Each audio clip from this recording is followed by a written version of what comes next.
that night, and a homegirl came up to me and she said, I had a dream last night, and I was dancing with God.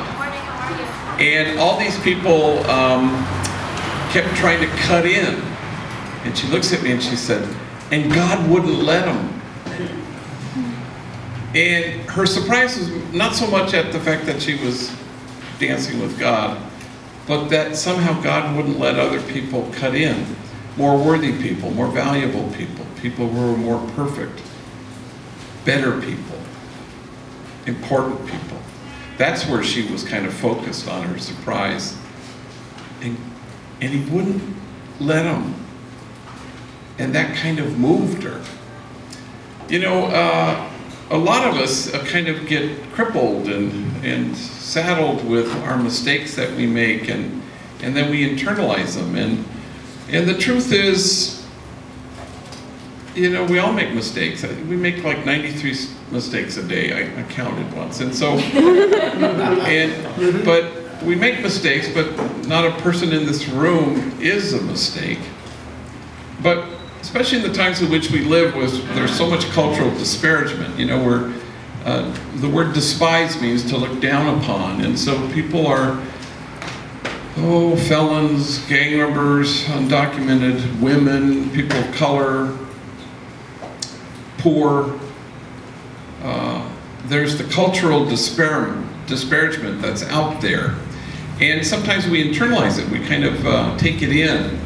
And then we kind of share the people's own suspicions of us or something. It's an insidious thing, but it happens. Remember years ago I took two homies, Lulu and Hugo, and we were giving talks in the Bay Area. We were in Burlingame, and we got lost. This was before GPSs, and we were supposed to get to the Mercy Center. So we were in some neighborhood, fancy ass houses, you know, and nice cars, and then I saw these two older white ladies with nicely coiffed white ladies standing talking in front of a house. And I tell Hugo, hey Doc, go ask those ladies where the Mercy Center is. And he goes, oh hell no. And I said, why not? He goes, people in neighborhoods like this, they be having 911 on speed dial, he said. Well, he had internalized the disparagement. He felt like their suspicions would be right. And that the mistakes we all make, 93 a day, have nothing to do with who we are or our worth or our value as people. But you gotta kind of be able to have a light grasp on the mistakes. You have to be able to brush it off, you know. That things don't come out like we would hope they would, and that they're, you know, frogs leap out of our mouth and we go, oh, why did I say that? And that was so dumb, and what was I thinking, you know? I had a homegirl not that long ago. She was kind of quite emotional and overwhelmed because I had helped her with something, a bill or something. She was very emotional, and she pointed at me with big tears in her eyes. She says, I will never repay you, she said. And it just sat there in the air, and I think she meant to say, how will I ever repay you? And then we both realized, oh well, and we just howled with laughter, because there's not a person in this room who is any mistake you've ever made, and that's important.